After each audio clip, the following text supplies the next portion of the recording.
Tweet کیا تھا قاضی فائز عیسیٰ کے نام کہ میں نے کہا آپ کا ہر دوسرا جملہ آئین اور قانون کا حوالہ ہوتا ہے، تو اسی آئین کی دوسری ترمیم میں لکھا ہوا ہے کہ قادیانی غیر مسلم ہے، تو اس کو بھی کوئی کوٹ کیا کریں۔ جب آپ آئین کو مانتے ہیں تو پورے آئین کو مانیں، پک اینڈ چوز کی بات نہیں ہوگی کہ میٹھا میٹھا ہاپ ہپ اور کڑوا کڑوا تھو تھو، یہ نہیں ہوگا۔ پھر ان کے سیکریٹری ہیں ڈاکٹر مشتاق احمد، انہوں نے اس ججمنٹ کے بارے میں مجھے بھیجا کہ اصل ایشو کیا تھا۔ صبح مجھے ججمنٹ ملا، وہ میں نے پڑھا، اور اس میں مسئلہ یہ تھا کہ 2019 میں ایک شخص ہے، اس کی کتاب ہے تفسیر صغیر، اس کی بنیاد پر کیس درج ہوا۔ 2020 میں ایک قانون بنا قرآن کے حوالے سے، تو بعد میں اس کی دفعات کا اطلاق اس پر کر دیا گیا۔ تو یہ جو بینچ تھا، جسٹس قاضی فائز عیسیٰ اور جسٹس مسرت ہلالی، تو انہوں نے حوالہ دیا کہ بھئی یہ جو جرم ہے یا ایف آئی آر ہے 2019 کی ہے، اور یہ جو قانون بنا ہے جس کو آپ اپلائی کرنا چاہتے ہیں یہ بعد کا قانون ہے، اور قانون کا اطلاق ماقبل سے نہیں ہوتا، قانون جب آ جائے تو اس کے بعد ہوتا ہے۔ اگر اتنی ہی بات ہوتی، ان کے تبصرے نہ آتے تو ٹھیک ہے، انہوں نے ضمانت دے دی، لیکن انہوں نے اس میں 2 آیتیں لکھ دیں کہ آپ ہر بار کہتے ہیں قرآن کی حرمت پر حرف آیا، تو انہوں نے ایک آیت لکھ دی کہ اِنَّا نَحْنُ نَزَّلْنَا الذِّكْرَ وَإِنَّا لَهُ لَحَافِظُونَ، اور دوسری لا اکراہ فی الدین۔ تو پہلا میرا ان سے پیغام یہ ہے کہ ایک قانون بننے سے پہلے جو جرم ہوا، اگر قانون بعد میں بنا تو ماقبل ہونے والے اس جرم پر اس کا اطلاق نہیں ہوگا۔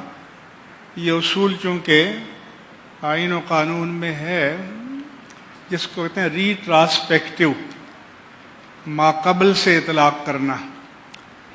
تو میں نے کہا آپ غلام مصطفیٰ اگرہ ہوتے ہوئے آپ حکومت سے کہتے کہ اس کا اطلاق ری ٹرانسپیکٹو کریں، ماقبل سے کریں، اور ماقبل سے کیا جاتا ہے۔ جیسے جنرل پرویز مشرف نے ہوائی جہاز کو ہائی جیک کرنے کے بارے میں نواز شریف اسپیسیفائڈ آرڈیننس جاری کیا، کیونکہ نواز شریف کو پھنسانا تھا، اور اس کا اطلاق ماقبل سے کیا، کیونکہ نواز شریف نے اگر کوئی کیا تھا یا نہیں کیا تھا تو وہ تو ماقبل تھا۔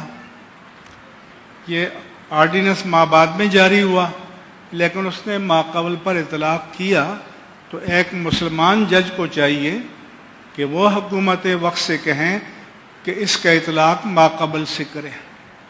نمبر 1 میرا یہ ہے۔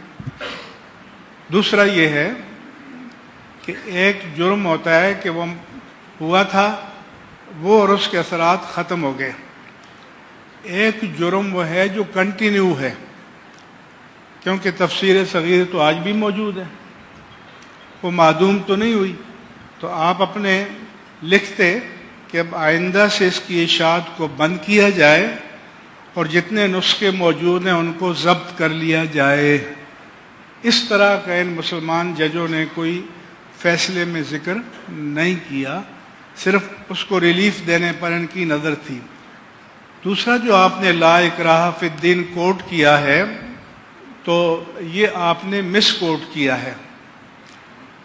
یہاں اس کیس پر اس کا کوئی اطلاق نہیں ہوتا، کیونکہ یہ تو نہیں ہے کہ کچھ لوگوں نے اس کی گردن پکڑی ہوئی ہے کہ تم کلمہ پڑھو اور وہ نہیں پڑھ رہا، تو آپ کہتے ہیں اللہ کہتا ہے کہ جبر نہیں ہے۔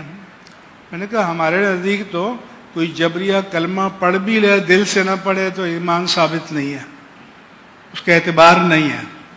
لیکن یہاں پر اس آیت کا کوئی اپلیکیشن، کوئی حوالہ نہیں ہے، آپ نے بلا وجہ ڈال دی۔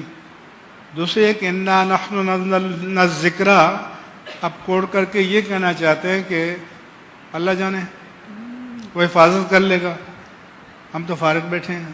تو اللہ حفاظت کرے گا تو اللہ تعالیٰ اپنے مومن بندوں کے ذریعے کرتا ہے. ان مومن بندوں کو مکلف کیا ہے کہ وہ ناموس الوہیت جل والا، ناموس رسالت مآب صلی اللہ علیہ وآلہ وسلم کا تحفظ کریں، ناموس قرآن کریم کا تحفظ کریں، تمام مقدسات دین کے نوامیس کا تحفظ کریں. جج صاحبان یہ آپ پر بھی ہے، آپ کی بھی ذمہ داری ہے. تو یہ آیتیں نہ کوٹ کریں، یہ بالکل irrelevant ہیں اس کیس سے جو آپ کے سامنے ہے. اور آپ کو یہ کہنا چاہیے تھا کہ اب میں آرڈر کرتا ہوں کہ اس کتاب کو فوراً بینڈ کیا جائے، اس کے نسخوں کو ضبط کیا جائے اور آئندہ اس کو شائع نہیں کیا جائے گا. یہ نہیں ہے کہ جج صرف ٹکر چلانے کے لیے ریمارکس دیں اور فیصلے دیں. ججوں نے بھی مرنا ہے، اللہ کے سامنے پیش ہونا ہے، اللہ کو جواب دہ ہونا ہے.